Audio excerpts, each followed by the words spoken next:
पहले तो हमास की हालत और भी ज्यादा खराब है। हिजबुल्लाह भी तबाही का डर यहां पर उसे सता रहा है और ऐसा इसीलिए हुआ क्योंकि फिलिस्तीन के सबसे बड़े समर्थक देश ने ही अब हमास के सबसे कट्टर दुश्मन से हाथ मिला लिया है। अब पूरी दुनिया पूछ रही है क्या हमदर्दी दिखाकर हमास के ही करीबी ने उसकी पीठ में छुरा भोंक दिया।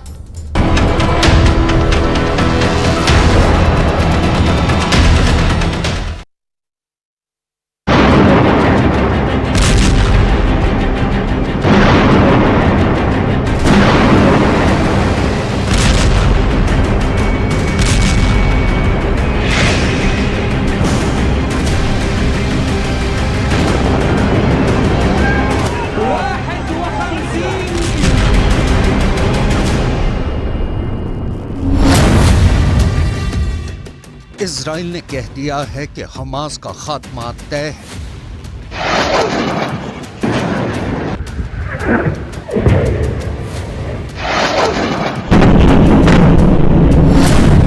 नेतन्याहू ने कह दिया है कि हिजबुल्लाह की तबाही तय है।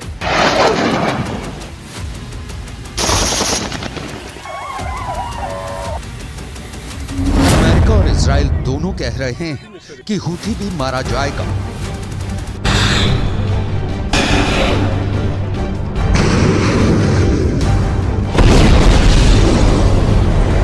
ये धमकी गोली से दी जा रही है, बमबारी से दी जा रही है।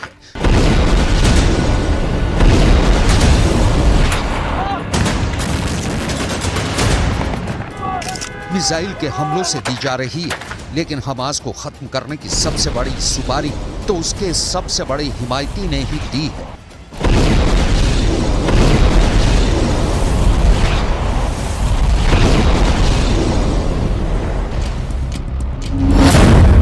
गाजा की तबाही की स्क्रिप्ट अब मेड इन तुर्की हो चुकी है। इसलिए कहा जा रहा है कि हमास से सबसे बड़ी गद्दारी तुर्की ने की है। कल तक हमास का फैन नंबर 1, उसकी हिमायत करने वाला, उसकी हाँ में हाँ मिलाने वाले अर्दोआन ने हमास की पीठ में जैसे छुरा फूंक दिया है। हर दिन, हर घंटे, हर मिनट, हर सेकंड, हर मुश्किल घड़ी में फिलिस्तीन के साथ खड़े रहने का वादा करने वाले अर्दोआन ने इजराइल से दोस्ती का हाथ मिला लिया है। इस दोस्ती का मतलब है हमास की मौत और इसमें अर्दोआन की मंजूरी शामिल है। अब तुर्की को इसी नजरों से देखा जा रहा है जिसमें धोखा है, जिसमें गद्दारी है, जिसमें हानिया की मौत भी छिपी हुई है।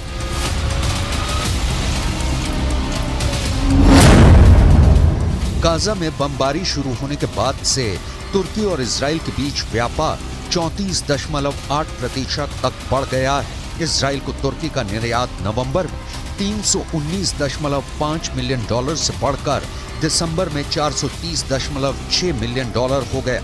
यानी एक तरफ युद्ध चल रहा है और दूसरी तरफ तुर्की कारोबार कर रहा है। मतलब ये कि युद्ध होने के बाद से तुर्की और इजराइल के बीच व्यापार बढ़ गया है। जब गाजा में खून खराबा जारी है, तब तुर्की ने इजराइल को एक्सपोर्ट का सबसे बड़ा डेस्टिनेशन बना लिया। तुर्की ने फिलिस्तीनियों की जान की कीमत अपनी एक्सपोर्ट वाली डील से मिटा दी है। यही वजह है कि तुर्की और आसपास के पूरे पश्चिम एशिया के लोग अर्दोआन से सवाल कर रहे हैं। इस वक्त इजराइल की सेना की वर्दी भी तुर्की में बन रही है। इस वक्त इजराइल जिन जूतों से गाजा को रौंद रहा है वो भी तुर्की में बन रहे हैं। इस वक्त ठंड से बचने के लिए इजराइल के सैनिक जिन गर्म कपड़ों का इस्तेमाल कर रहे हैं वो भी तुर्की में तैयार हो रहे हैं। ये दुनिया जानती है कि गाजा में अटैक के बाद सबसे पहले अर्दोआन ने इजराइल की निंदा की थी। अर्दोआन ने तो नेतन्याहू की तुलना हिटलर तक से कर डाली थी। अर्दोआन ने हर समय फिलिस्तीन के लोगों के साथ खड़े होने का वादा किया था, लेकिन अब इस सच्चाई से पर्दा उठ चुका है। पूरी दुनिया को पता चल चुका है कि भले ही तुर्की के राष्ट्रपति तैयब अर्दोआन फिलिस्तीनियों के साथ खड़े होने का ढिंडोरा पीट रहे हैं, लेकिन असल में तो वो नेतन्याहू के साथ मिलकर बहुत खामोशी से अपना कारोबार चमका रहे हैं। गाजा हर दिन मर रहा है। वहां के लोगों को युद्ध की बहुत बड़ी कीमत चुकानी पड़ रही है। हर बढ़ते दिन के साथ गाजा में इजराइल की फोर्स का ऑपरेशन तेज होता जा रहा है, तो दूसरी तरफ हमास के हिमायतियों की भी खैर नहीं है। लाल सागर में कोहराम मचाने वाले हुथी विद्रोही अब अमेरिका और ब्रिटेन के टारगेट पर आ चुके हैं। ब्रिटेन की नौसेना के डिस्ट्रॉयर डायमंड ने हुथी के 21 ड्रोन और मिसाइल को मार गिराया है। डायमंड के हमले से हुथी विद्रोहियों को बहुत बड़ा झटका लगा है। इस हमले में 18 drone, 2 anti ship cruise missile और 1 एंटी शिप बैलिस्टिक मिसाइल को लॉन्च होने के बाद ही गिरा दिया गया। गाजा में चल रही बमबारी के बाद हुथी प्रोएक्टिव है। उनको ईरान का समर्थन भी हासिल है। वो लाल सागर में इजराइल के जहाजों को निशाना बना रहे हैं। 19 नवंबर के बाद से लाल सागर में कार्गो शिप पर ये हुथी का 26वां हमला था।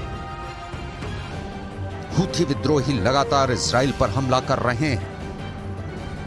क्रूज मिसाइल भी फायर कर रहे हैं। बैलिस्टिक मिसाइल से भी इजराइल के दक्षिणी इलाके पर अटैक कर रहे हैं। साथ में इजराइल और अमेरिका को लगातार धमकियां दे रहे हैं। हुथी विद्रोहियों के टारगेट 2 हैं। पहला है इजराइल और दूसरा है अमेरिका। हुथी विद्रोहियों ने इजराइल के शिप को टारगेट करना शुरू कर दिया है। वो अमेरिका को भी अपना दुश्मन नंबर 2 मानता है।